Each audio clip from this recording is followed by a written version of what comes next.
Previously on Analysis Complete. What are you doing here? I should be asking the same thing. Where are we supposed to be? Back. We can't go back.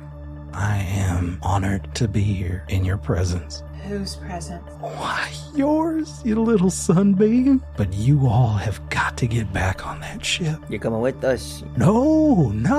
My place is at the Alter of Diocles, where I preach the gospel, and it is making its way on wavelengths back to Earth. I'm gonna go get Melanie. I start crying. She lifts her head up, and you can see her eyes are completely filled with blood. You feel this incredible pulse of energy go throughout your body, and it tells you, "Bring me my children."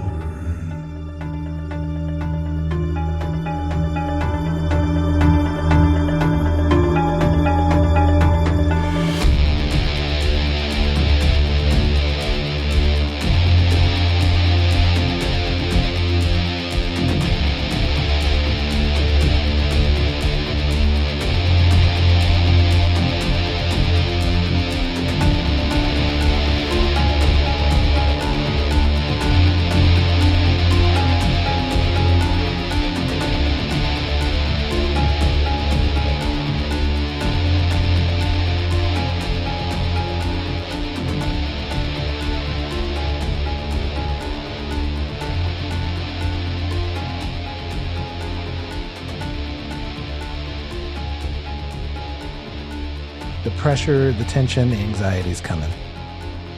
Yeah. Because we were talking about this pre-recording.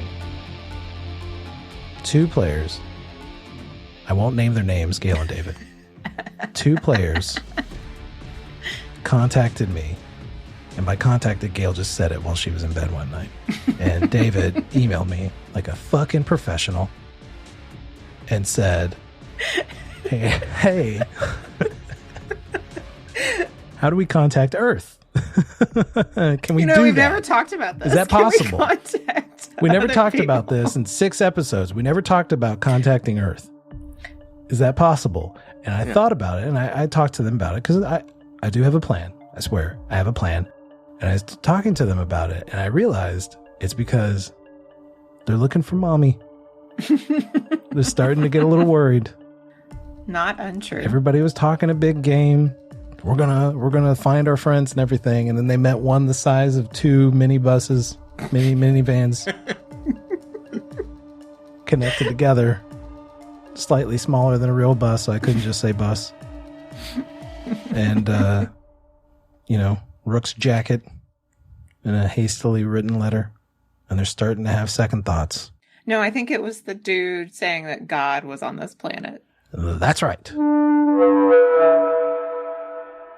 Castor, Rook, several minutes have passed since Dr. Freya Locke went up the parabola to go get Melanie Devontes. Hey, Castor. Sorry, we just kind of lost in all of this. Should we be worried about, Dr. Locke? She wanted to go retrieve, Miss Devontes hasn't returned yet, so... On this planet, it seems like there is always cause for worry. Okay. Dr. Asper, you mind just waiting right here? When you mention Dr. Asper's name, you turn and you see that he is on his hands and knees inspecting the ground that this temple structure, this tower, is built on. Dr. Asper? I know you don't wear glasses, I don't think, but you looking for something? I don't know. It's very odd, this floor. And you all look down, and you can see that the floor has these geometric shapes on it, right? This is the way I described it a while back. It's almost like an explosion of trapezoids and circles and triangles, almost like they're in like a burst of stars, except instead of stars, they're shapes. And he's running his fingers along the shapes. Doc, okay, I don't know what you're seeing in the ground there, but I'm gonna let you do your thing. You know what? I know it's been a little bit of a stressful night. You do your thing. And I'm gonna go ahead and just take the paracord and kind of, if possible, wrap it around one of the like bases, one of the pillars of this little thing. Yeah. Yeah, Like and just the kind corner. of like I feel it. tie into a complex knot. I'm not too worried since his hands are tied. The only way he could probably go through is like biting the paracord, but I don't know if that's going to happen. Mm-hmm. All right, Sep, you stay right there. We'll be right back. It's not that we don't trust you, because, well, frankly, I don't, but... Be safe up there, Rook. Yeah, I will. And you know what? You know what will give you a lot of safety here, Sep? You got anything good? Anything worth taking here from the crate? I know you have quite a stockpile here, but anything real quick, just point it out for me. Oh, no, I don't think you need anything that I've got. I guess after you. Why, of course, I'll lead the way. Take out the revolver, have it primed at the ready, and we'll make our way up. You all walk up this parabola, and it's not easy. Like, it's effort, but you make it to the top. You know, it's like going from the 50-yard line to the top of the Soldier Field. For any Bears fans out there, I'm sure we have a lot of football fans who listen to Mothership role-playing game actual plays. Yeah, that Venn diagram. Yeah. I don't know. Particularly Bears fans. Specifically Bears fans. Let's further narrow our niche even more. You all make it to the top, and there are these large boulders and jagged rocks. And coming around the corner of one of them, before you all even have a chance to really start looking around, you see Melanie Devantes and Dr. Freya Locke. Why, hello, you two. What is the cause for the delay? You all can see that Melanie Devantes is rubbing her eyes like she's been crying. Melanie was just upset. I mean, it's been really trying. I think we both just needed some time. Absolutely. Where's Martin? Where's George? We took care of it. Monsep is cooperative, I'd say, but he lost his fucking marbles, that's for sure. So Is he dead? no, I mean he should be. I don't know how he's gonna really be use of us. He's been living out here. He's been living out here for quite some time, and something about a god. I think something about yeah, I don't know. He's fucking nuts. But Sergeant Vi is dead. Oh yeah, I forgot about that. Yeah, Devantes. Yeah, Sergeant Vi. Yeah, she. I don't know. I don't know if I believe Sep, but her head is just. It's out there. So. What? Yeah. Just like, like a little bowling ball of just Sergeant Vi, 9-pound ball. It's disgusting. Martin Saps claims that she was not worthy. And... Did he? No. Well, he did admit to decapitating her, but he said she was already dead. Yeah, and He also believes that this planet is inhabited by God. What the fuck is wrong with you guys? What do you mean? I'm just saying what Martin said. Like, we're just... Sergeant Vi, her head is down there? Yes. Yeah, do you want to see it for yourself? No, I she mean, doesn't. She doesn't. No. Now listen, I don't know why you're blaming us. This is all entirely on Sep, okay? We just walked into this shit. Yeah, and you're just walking out of it. What do you mean? Like, it's not... I have been right every moment that we have left the Haven. Every moment.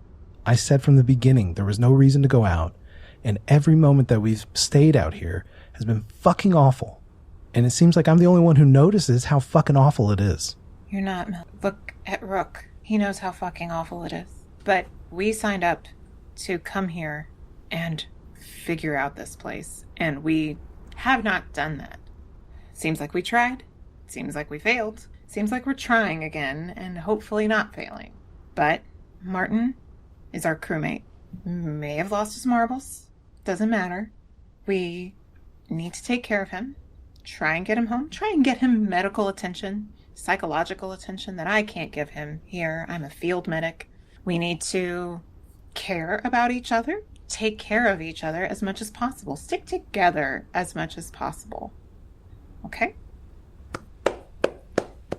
Very inspiring words, Dr. Locke. Very inspiring. I mean, look. Dr. Locke's in good spirits, and that's very rare. And frankly, I feel quite okay, too. We're almost there, Devantes. You understand? You came all this way. We dotted our I's and crossed our T's. We just gotta find Captain Wakefield, see if he died, see if he didn't die. I think he might be up north where he says his god is. And once we have all our people, we're gonna just hightail it back to the Ballista. And you get what you want, we get what we want. Bada bing, bada boom. Exactly. You're almost there, kid. So what are we doing? Heading north. North. To where your rhino was. Yeah, what the fucking rhino was. I do believe we might want to shut off whatever is causing this interference while we're here. You got any ideas on how to do that? I mean, Well, we still have not been into the tower. There might be an easy way to shut off the signal. There is something interfering with my systems, and Right. potentially it can help not only with that, but also for us to be able to use a compass in the future. Keep in mind here, Castor, as you got closer to the tower, I mean, because we're going to be going away from it here soon. Like, maybe give us a couple hours here. We'll be heading away from it.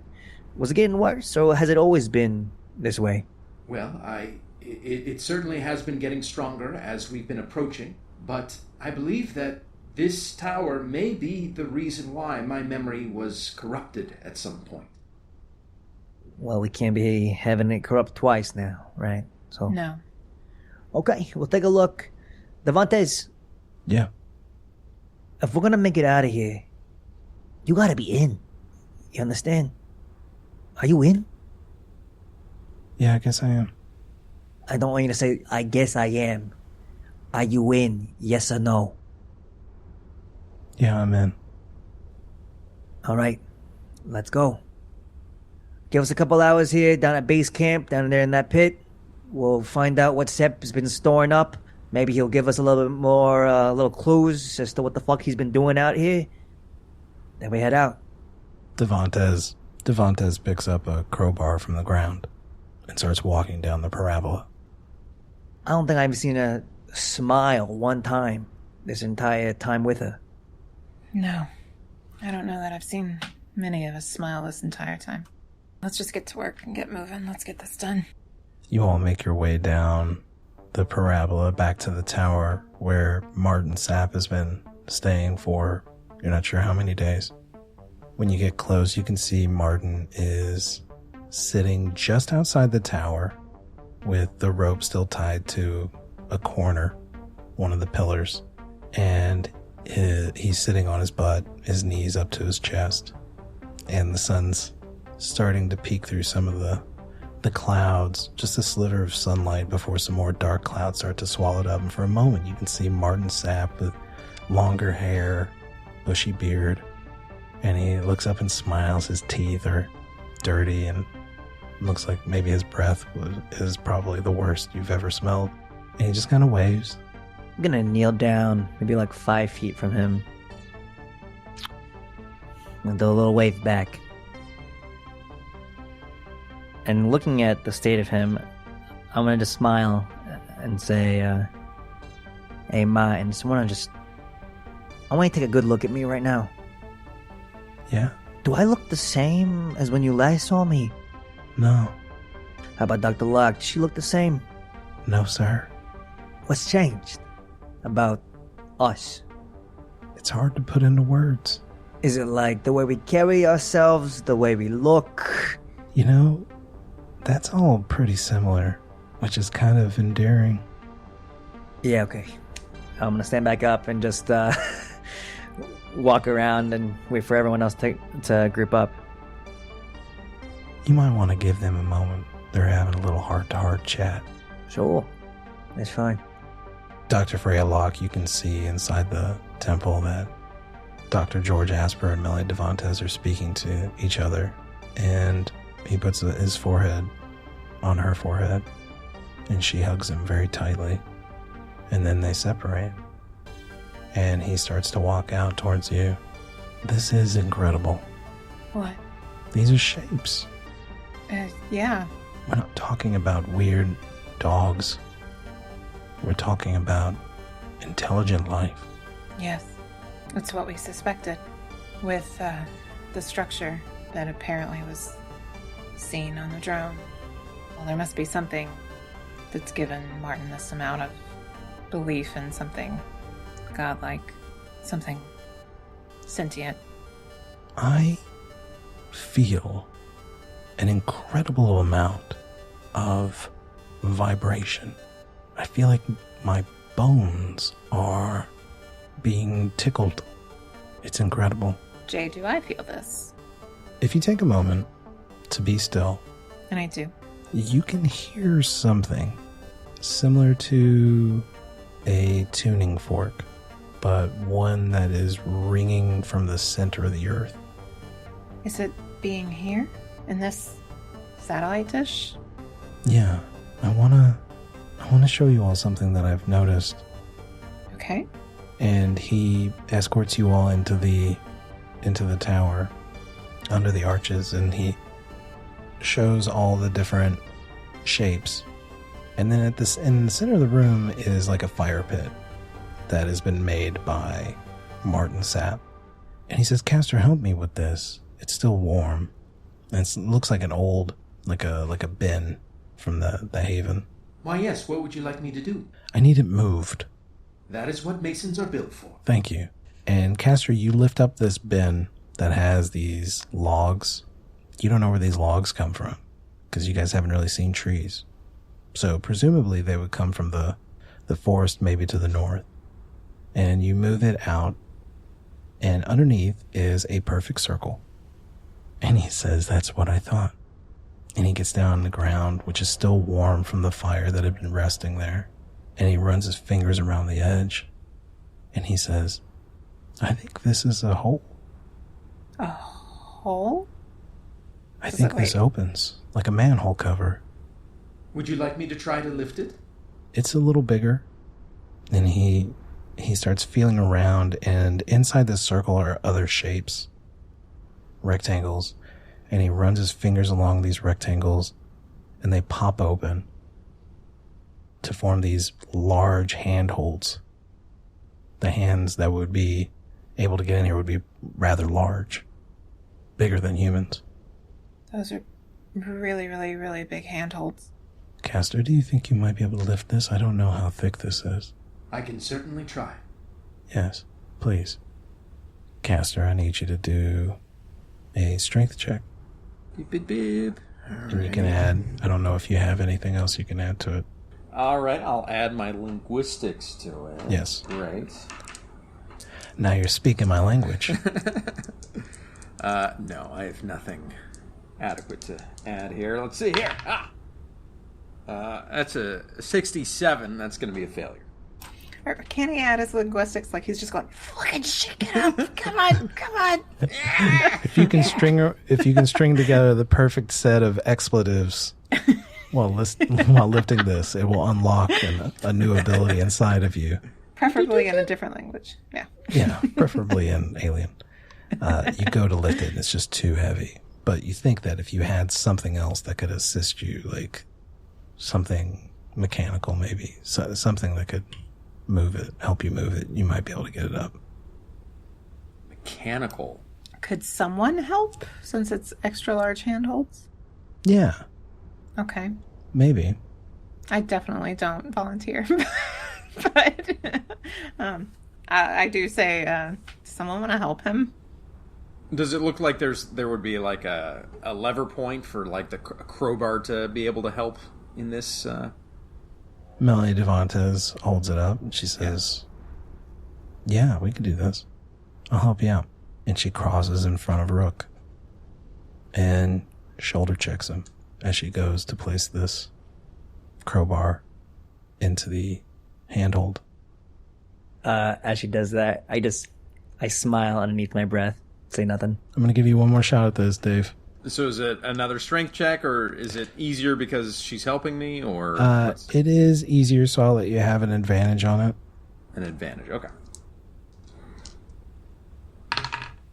Man, 38, which is barely a failure. Yeah, it's like 2 points, right? Yeah, 34 is my strength. And 70. Yeah. So, It's just not going to work.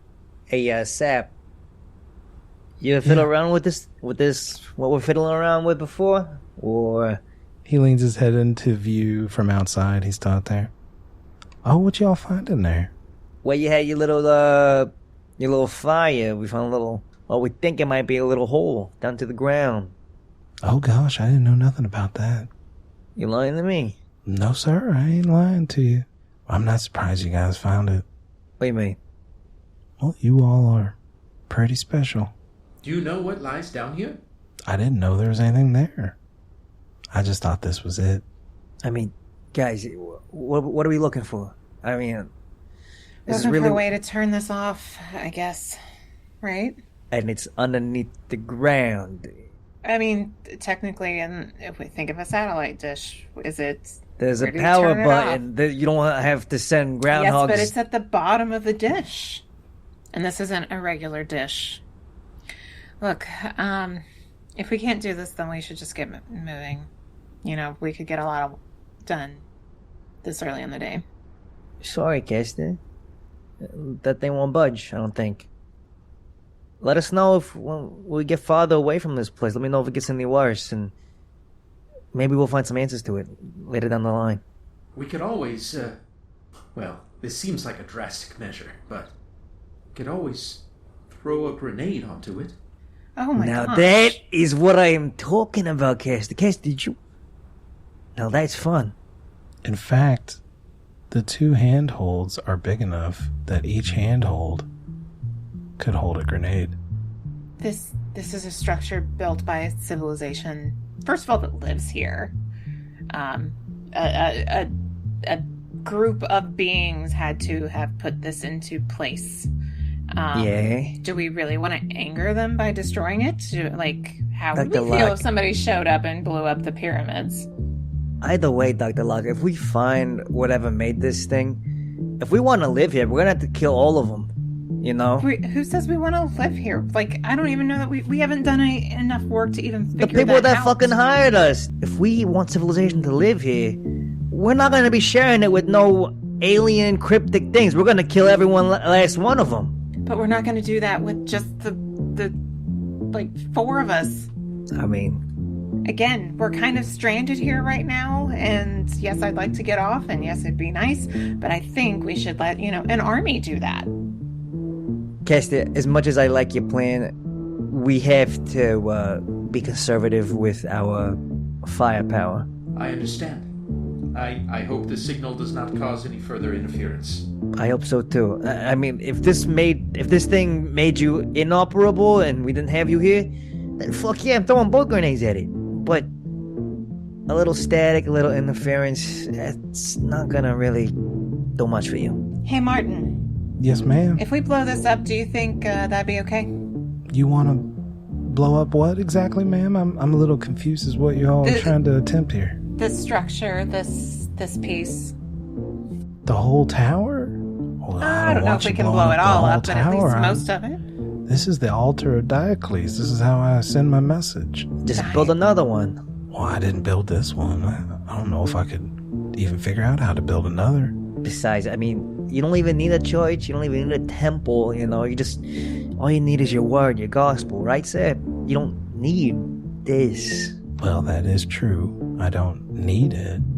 But it's not really for me. It's for all those people back on Earth. Martin, do you have any idea of how we could shut this signal off? Why would you want to shut the signal off? It's, We gotta warn them. It's disturbing Castor's protocols. Once we're able to leave, you can switch it back on if that's what Yeah. you would like to do. Who has the grenades?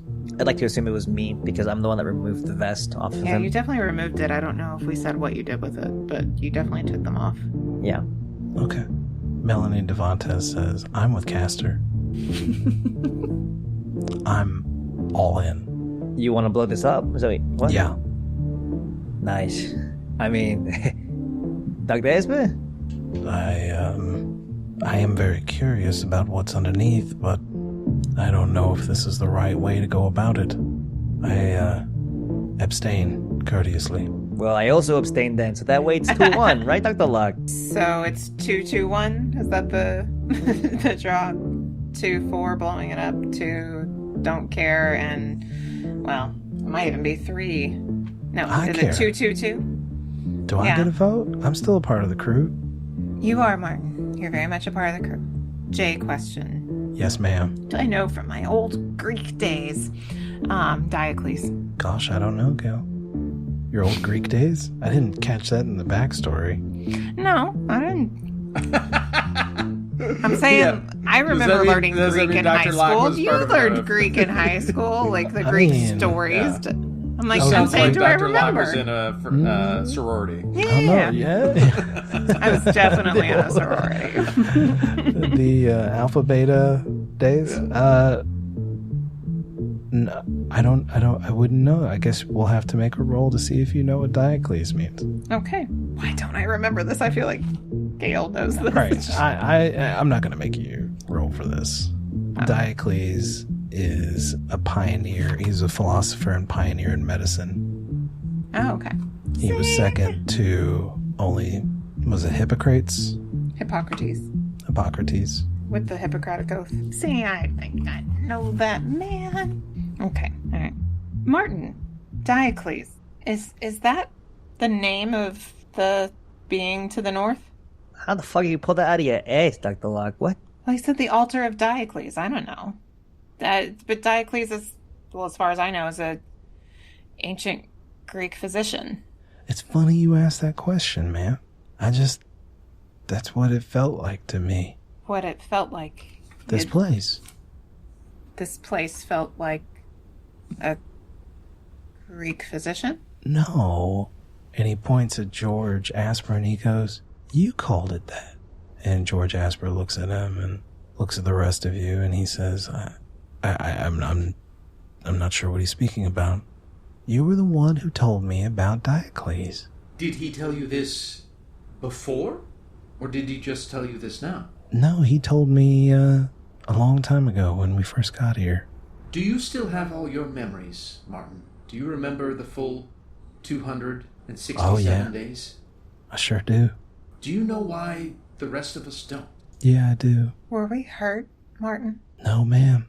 None of you were hurt. Were we healed? No. Okay, Seb, just fucking spit it out. What happened to us? It's not for me to say. Oh I'm my fuck. leading you all to the north. Okay. Let's just get this over with. If you're all gonna blow it up, let's go.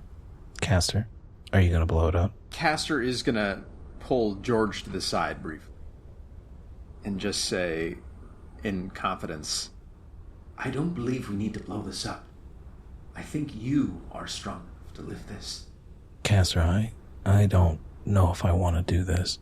Are you asking me to do this in front of everybody?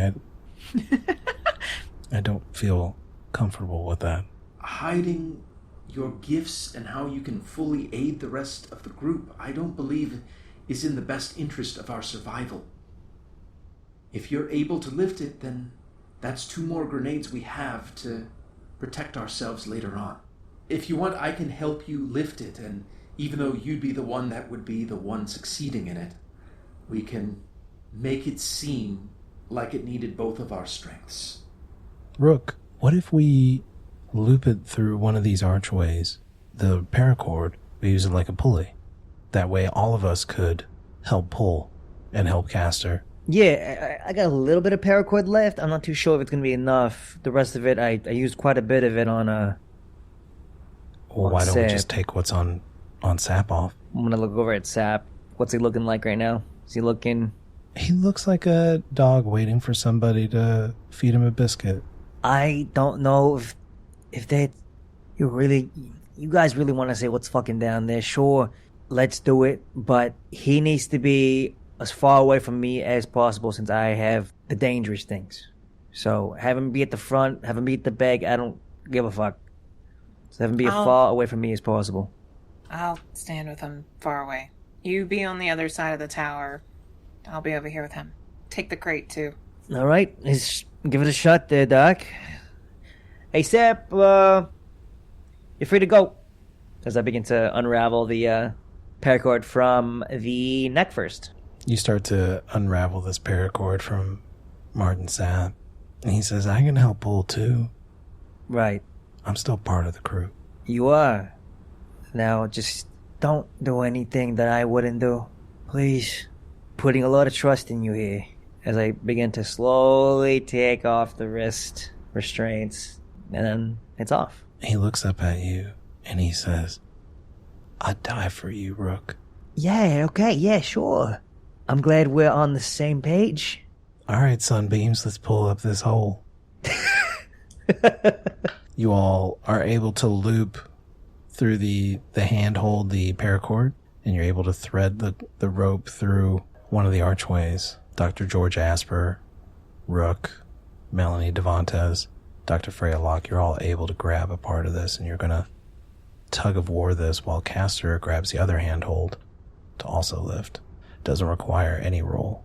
You all start to feel it come off the ground. This large circle, it's very thick, comes up, and as you tug again, it slides a little bit onto the rest of that platform where it was on the floor, so it won't fall into place, leaving a gap for you all to go down the hole. I look down. Is it just straight darkness looking down? It's dark down there, but you can see the light coming in from up here. You can see a ladder, and you can hear an echo. It's a strange echo too, because as your feet hit, it has this weird, like whenever you talk through a fan. That's what the echo sounds like.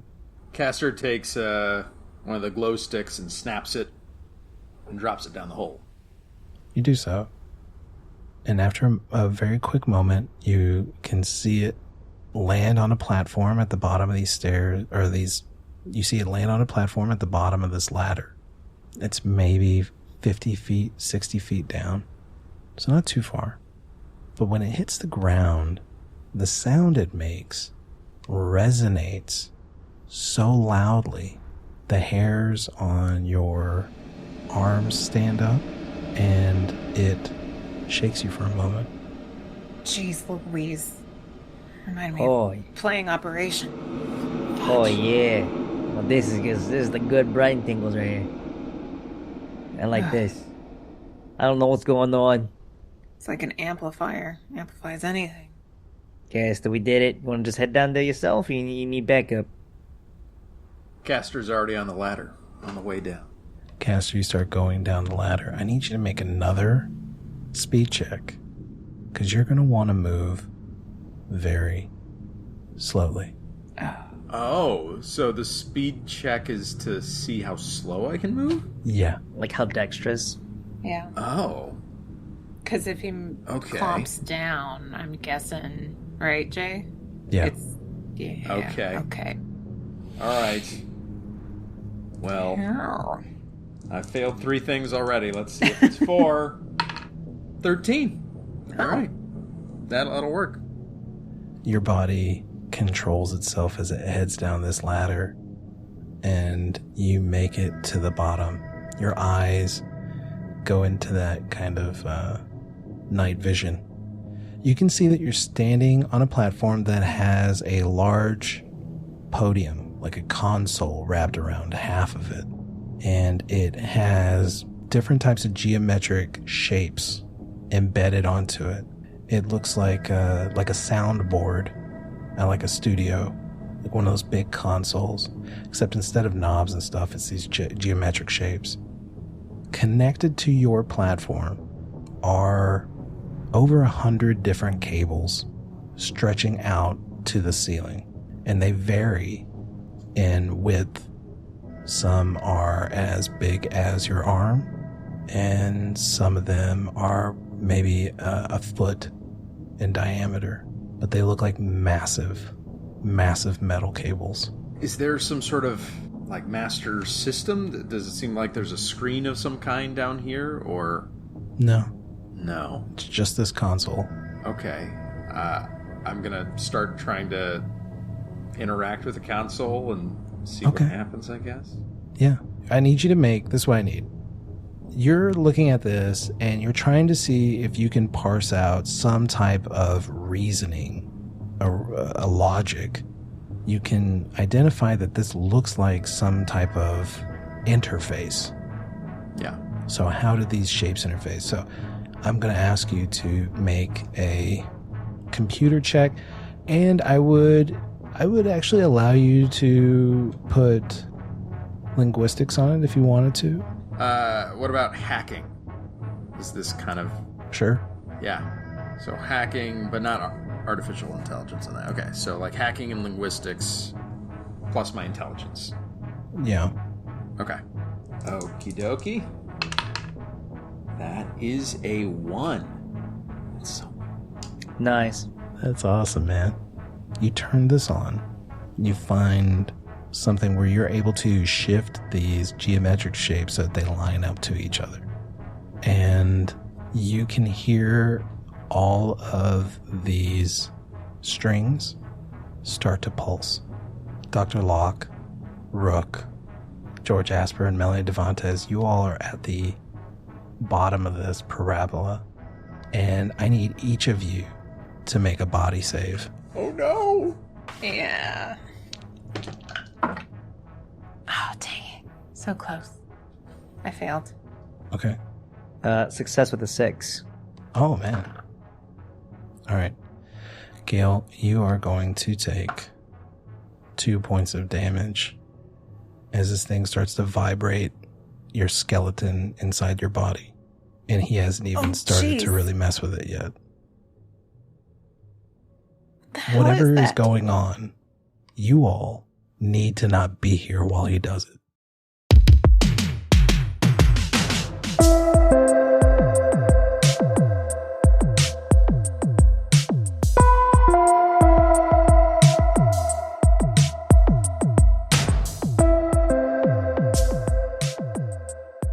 Hey, dear listener, I hope you're enjoying the show. I just wanted to take this moment to tell you about how you can help Out of Depth produce even more cool stuff like the podcast you are listening to right now. For one, you can recommend our show to other folks looking for podcasts. Getting our show into the ears of more people is our number one goal right now. So if you could just recommend it to friends and strangers, leave reviews, all of that would really help us out. If you are in a position to do more than that, you can head over to our Patreon page at patreon.com/getoutofdepth. It's where you can subscribe at any tier you feel comfortable with for as long as you feel it's worth it. Those funds help us keep the show running, do even more cool projects, and allow us to afford more collaborators to work with. Their time and contributions to our shows are so valuable, and you can help support these efforts by becoming a patron at patreon.com/getoutofdepth. Patrons also have access to bonus material for the shows like character questionnaires, my game prep notes, and exclusive videos like a post-mortem Q&A with the Analysis Complete cast once this series finishes up. Gail and I have lots of fun plans for the future as we continue to grow our audience, and if you want to see them come to fruition, please head over to patreon.com/getoutofdepth and become a patron today. Thank you so much for listening. Holy shit. I really appreciate it. Now with that out of the way, let's get back to the show and see what mysteries and terrors our players might uncover next.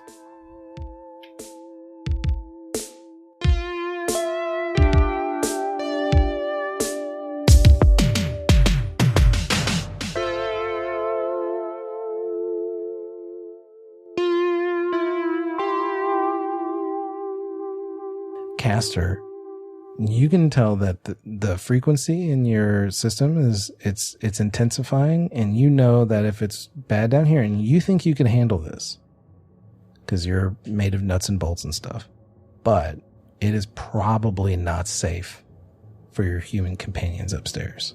Now, I assume I'm kind of becoming more aware of how sound is working down here. Do I feel like I could safely like yell something up, or is sound like... That's a bad idea. Okay, that's what I thought.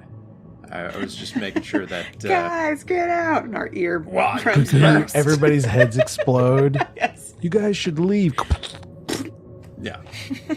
And that's how we ended the campaign. Just think if you guys did the grenades. I was excited. Oh no. So how big is this area that I'm in? It seems fairly small, or is it pretty expansive? It's massive. It's okay. So it's massive in terms of where I can walk, or just like where because I can see the cables are going everywhere. Yeah, so the platform is about 20 feet by 20 feet. The cables are leading off right in all sorts of directions. Right. like they're connected to the base of the parabola. Okay.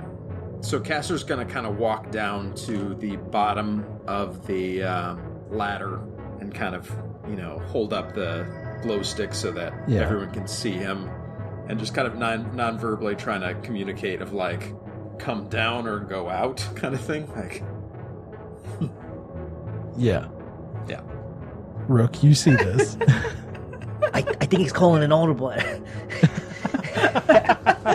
Omaha. Yeah, Texas. Yeah. I think it's Morse code. Long, short. Either come down here and get fucked up, or go upstairs and. Okay. I think he wants to come up. Dr. Locke. Okay, why isn't he just coming up then? I don't fucking know, but my nose is bleeding right now. Are you okay? No. I feel like my eardrums are gonna burst, guys. I think we have to get out of here. But Castor, come on up. Okay, we're shutting him in. No, I'm like stepping away. Like, can't even go near it. I don't feel like. I am going to. Sheesh. Okay. I'm gonna go ahead and. I would like to think that my nose is bleeding, even though I didn't take damage. I think of it as my ears bleeding.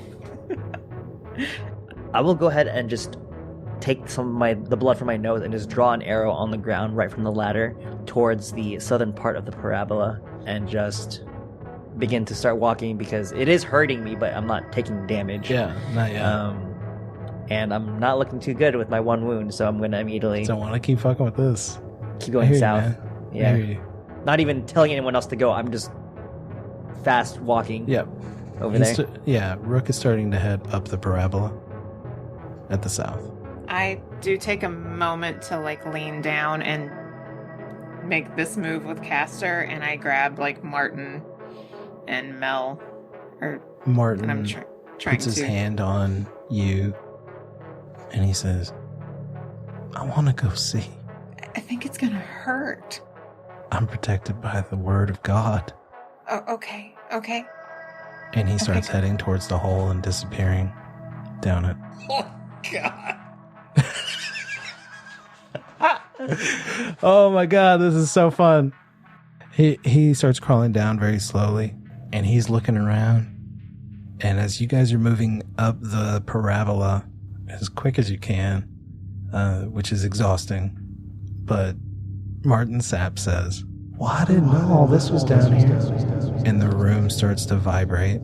Is it painful to me just to hear him talk down here? No. Or? Oh, it's you not. don't have the same, you don't have those kind of delicate, you can turn the gain down. That's kind of, yeah. In your head. You know what I mean? Like if you're like hearing aids, you know what I mean? You can just kind of. Right. I can 0.5. actually just lower the volume in a way of this place. Yeah. And he immediately you see blood coming out of his nose, and he looks at you and he makes a shush sign. A shush sign? Well, he basically realized that he burst his own eardrums. Okay.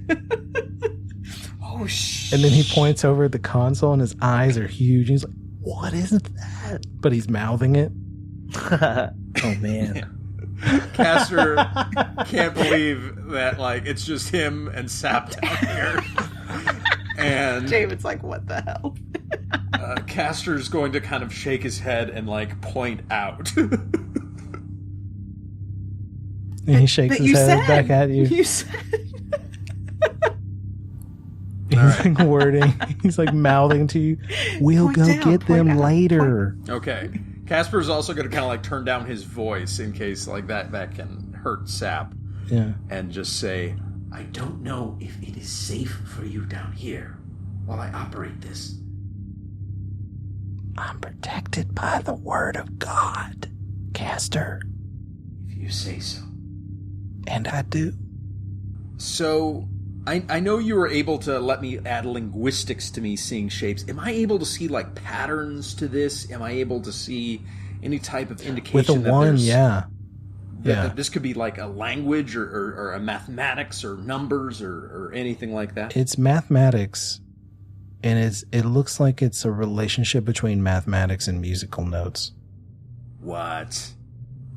Why would I think it relates to musical notes? Because of the way the blocks are shaped, they correspond to like a musical meter. But like a human musical meter, like... Yeah. Okay.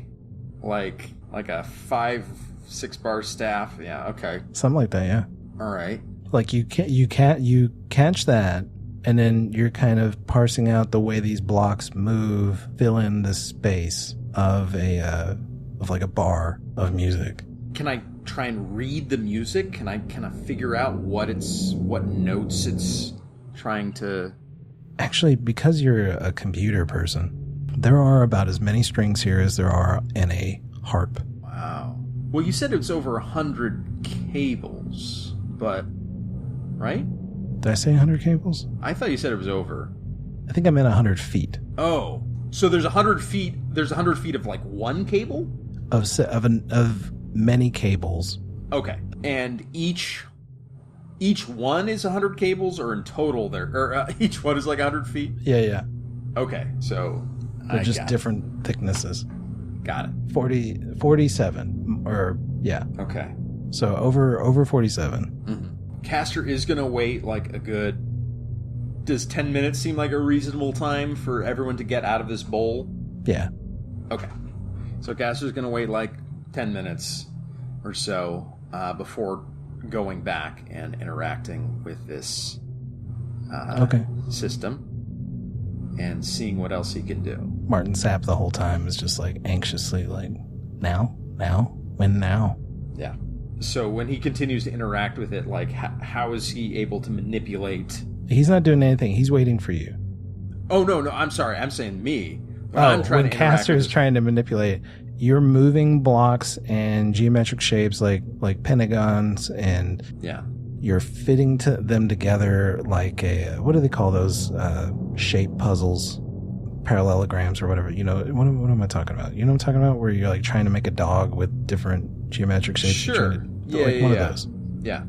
You can stack them together and you're moving them around like Tetris pieces. Okay. Moving them around like Tetris pieces. So, I mean, does how many of these shapes can I rearrange? Is it just like almost infinite, or like they're just... It's not infinite. Each line has many enough to correspond with how many strings there are. Yeah. In the room, and then it repeats for 4 lines. And once you line them all up the way you want to, you can press play. Like, you can set the music. So I can kind of arrange it in some type of song. Yeah. And then hit play. Yeah. And the point was to turn it off? Can he pick blank? I want the sound of silence. So the issue here is that it can't be... you can turn it off, but it can't stop vibrating because of these strings. Gotcha.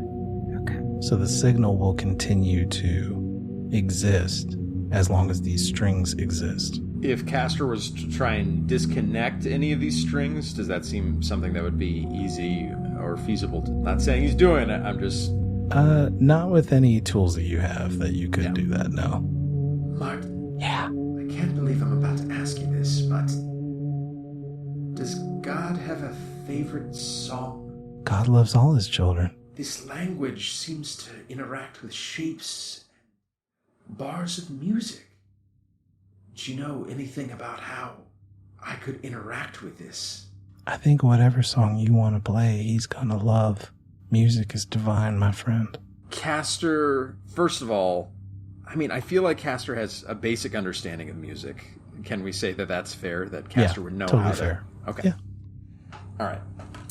So Castor is going to try and fill the bars with the first few lines of Beethoven's Fifth. Okay. You start composing Beethoven's Fifth Symphony. And I'm going to hit play.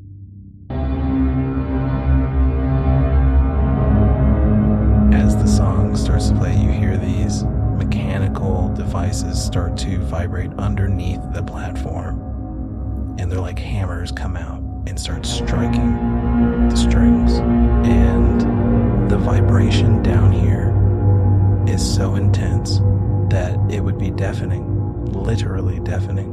And you see Martin Sapp hold his ears before his head explodes. Oh my gosh. Castor, could you roll a panic roll for me? Nice. Dr. Freya Locke and Rook, you all hear the beginning of Beethoven's Fifth Symphony echoing at a level so intense that it is shaking the ground around you. You see rocks starting to split, massive boulders echoing, and that large pillar that you all had slept under the previous night collapses. Oh no. Castor, you needed to roll a d20, and your stress was probably not good. An 11.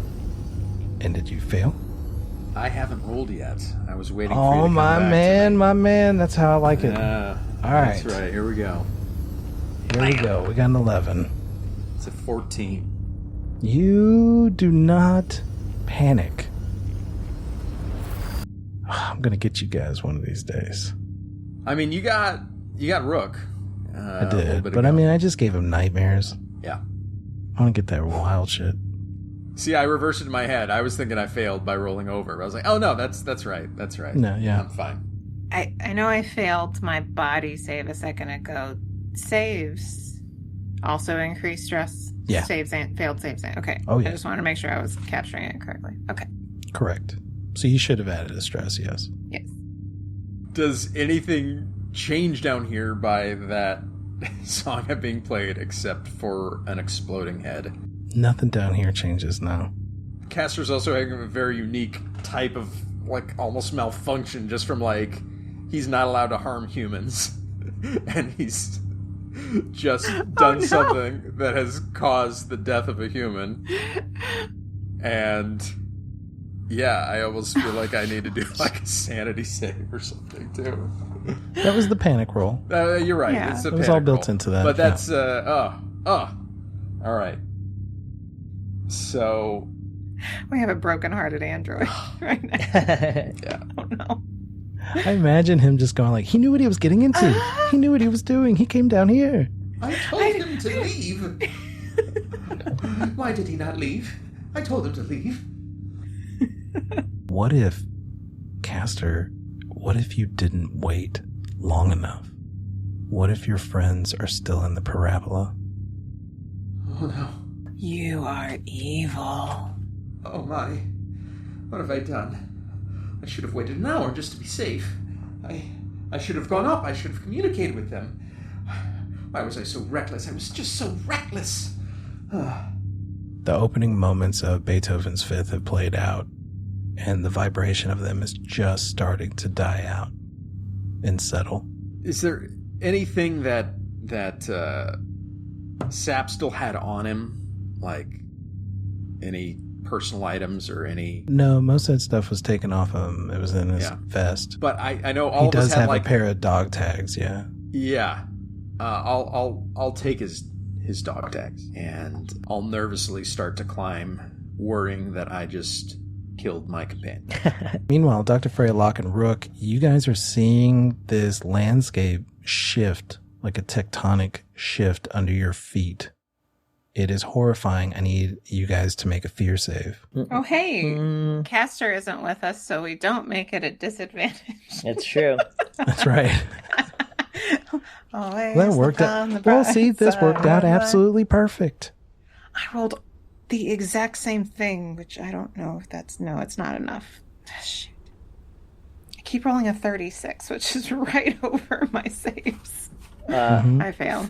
Failure with a 58. Okay. Take another stress, and you all see that pillar crumble, that massive rock pillar crumble.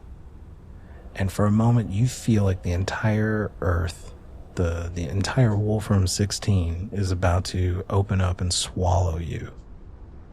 And you feel cracks starting to open up around your feet.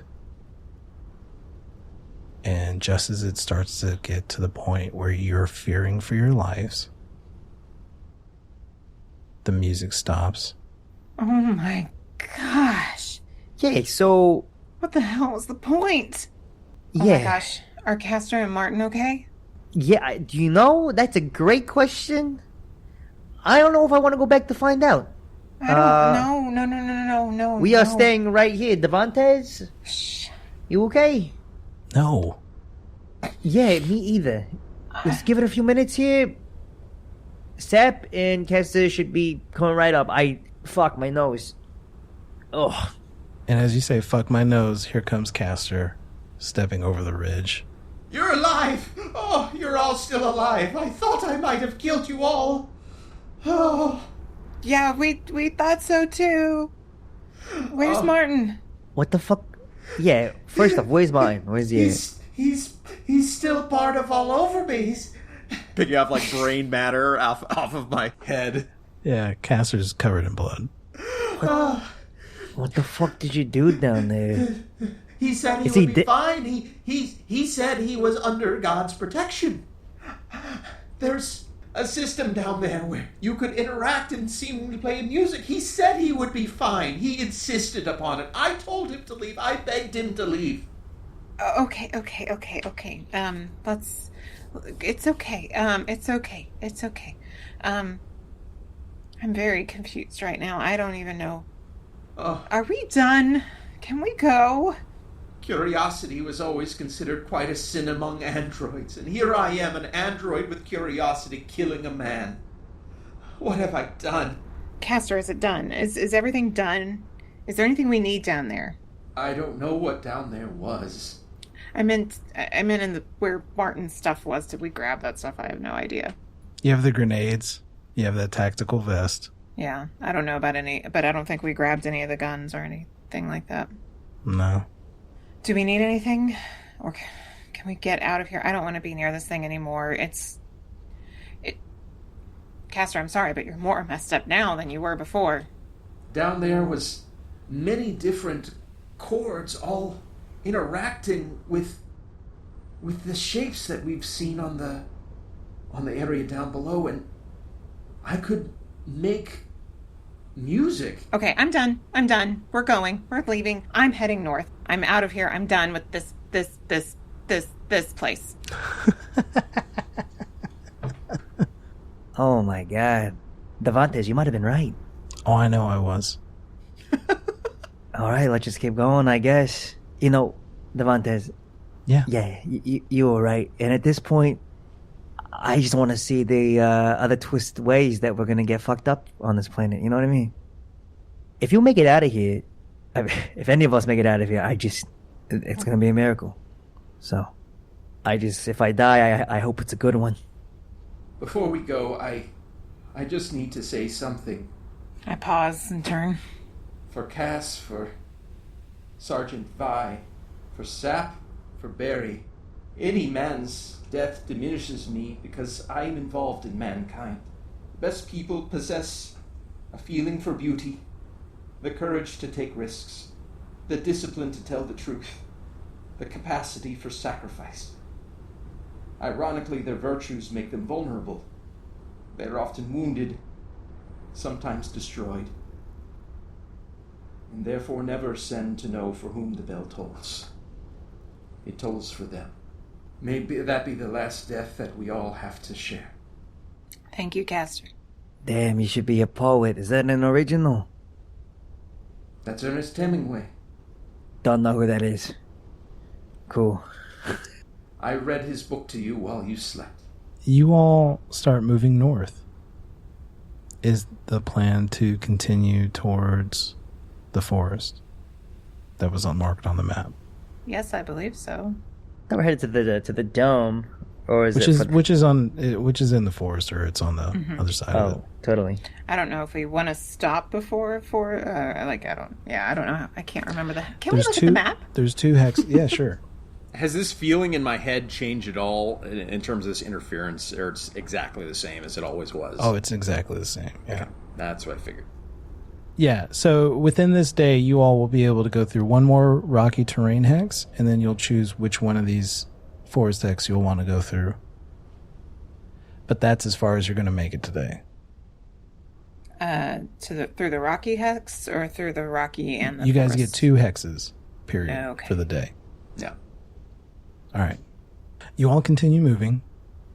Rook, could you roll a... Do you have a D6 on you? I do. Could you roll a D6 for me? 2. You guys continue moving through this hex. It's a bit of a journey.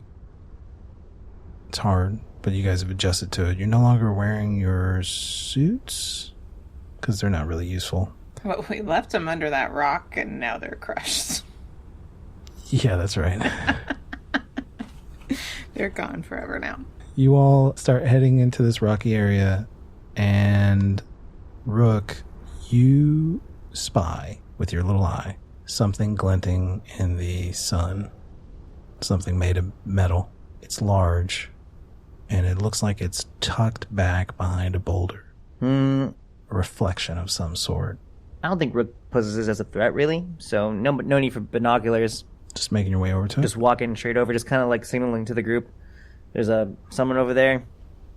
You know, revolver out as a precaution, but sure. Then to really go at it with such defenses up. Yeah. You all trudge down into this this rocky ravine, and you make your way over towards this boulder, and you discover the ATV. Ooh. Oh, for the love of God, tell me it's working. Yeah, do a quick little inspection around just to make sure that if anything's out of the ordinary. The ATV is this silver and yellow 4-wheel vehicle that has these little wings over the wheels that are solar panels. And they look to be in pretty good shape. However, the ATV looks like it's been sitting here for a long time. It's covered in dirt and dust. 2 people could sit on it comfortably. Could you hang over the side? No, it's like a 4-wheeler. Right. Okay. I see. If 2 people were in it, could people like throw bags on the back? There's a cage attached to the rear that duffel bags and stuff like that could be put in. Okay, so people could still maybe lighten their load. Like a large Mm-hmm. basket the size of a shopping cart. Last question before I roleplay it out. Is there a key? Is there things needed that I can turn it on? Yeah, you can turn it on. Is it just like... It's a button press. Well. Captain Wakefield? Captain? You all hear the echo of Dr. Freya Locke asking for Captain Wakefield, and no response comes. Can we see any sign of why this might have been abandoned? Any tracks or any struggle or any... No, the earth here seems to have been shifted quite a bit. Like someone just played Beethoven's Fifth at 111. I don't think Captain Wakefield's around. No, I don't think so either. Devontae, you know how to drive this thing? Yeah, I do. Rook, you should get in with her. Why? Because you've been the most hurt, and we kind of need you really at your best. Right? You're physically the most essential. Devontae, I think you should, if Dr. Esper wants, if you want to go, if you want to stay back at the ballista, you can go ahead and head back now if you want. We don't really have use for this with it only being able to seat 2, so... What are you talking about? We could take turns. Whoever's in it could scout ahead. Make sure everything's safe. They can hear us coming from a mile away. I don't know if we're going to be scouting ahead on a motorcycle ATV. I don't understand what you mean, they. Like, we've still got a whole day. How long? Like, they're not going to hear us coming? Like, we didn't train to be silent killers in the jungle. We're not going to be quiet. We're dealing with a larger threat than just... It's smarter than us. It's more powerful than us. And for all I know, they don't even know that we're here yet. So, if you want to drive around on a little joy cruise on the ATV, by all means, go for it. But I'm not getting that goddamn ATV. Okay. It got left behind for a reason. So... Does anybody want to use this thing? Well, he mentioned... What is Melanie's He mentioned reaction? Melanie taking it back to the ballista? Mm-hmm. Am I taking Castor with me? No. If we run into more of that sound stuff, I think Kez is the only one that can really handle that stuff. Then I guess I'm still in. Jay, you said it's at the bottom of a ravine. Can we get it out? Yeah, it looks like it. You can just ride it through this, and it'll come out the other side. It seems like it could be something useful. I mean... Oh, I don't doubt it. If some of us need to make a quick exit or Potentially, if there's one of those dogs, we could just run over it with this. It seems like a tool we could use in multiple ways. I agree. I was just thinking that right now we give the Devondas the option to use it in any way. Use it however you all want. I agree. If not everyone wants to continue, that should always be an option. I'll use it, she says, and she hops onto it. She says, George, get on. George sits on the back with her. She turns it on. Wait, both of you are leaving? No. You guys can discuss which one of you want to take turns next, but we're just going to ride ahead a little bit. Cool. Sounds good to me. She wheels it around and starts continuing down the ravine at a very slow pace. I suppose we should keep walking then. Yeah.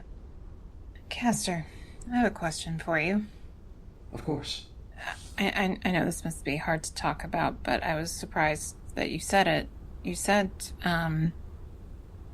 that Martin, when he went down there, said that he was protected by God.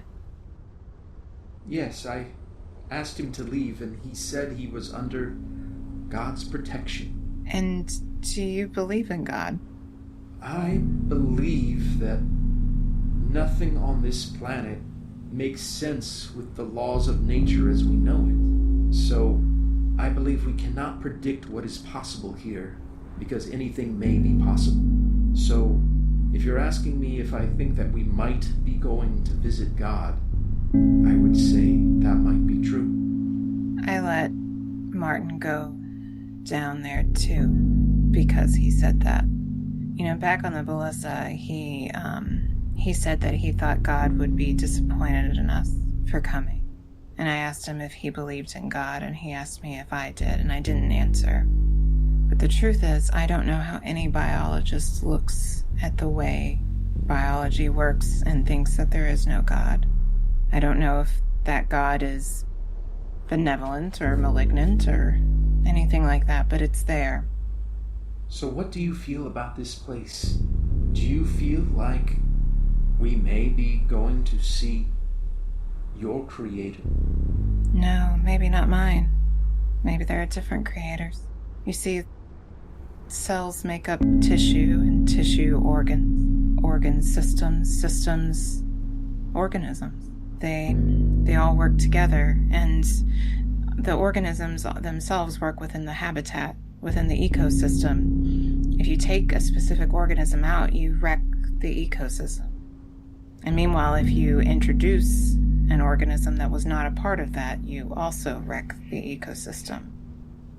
It's the same as like a virus. I can't help thinking that this world sees us as that. That this world sees us as a virus? Yes. To be taken out. Just like the immune system attacks. And I keep wondering about this God. If there is a universal God as opposed to a ecosystem God. I don't know how our planets work together, but that tower makes me wonder if they were supposed to work together. Well, something I can't stop thinking about is down there, I was able to operate that using humanity's language of music. Humanity had infinite possibilities in terms of how they were to create the language of music. Whoever created that satellite knew of human culture. So there is a connection, without a doubt. Maybe there is a God. You all continue walking, following Melanie Devontes and George Asper. You start to see this forest ahead of you. It's these large cypress trees. They look like cypress trees. They're massive. They look like they're hundreds of years old.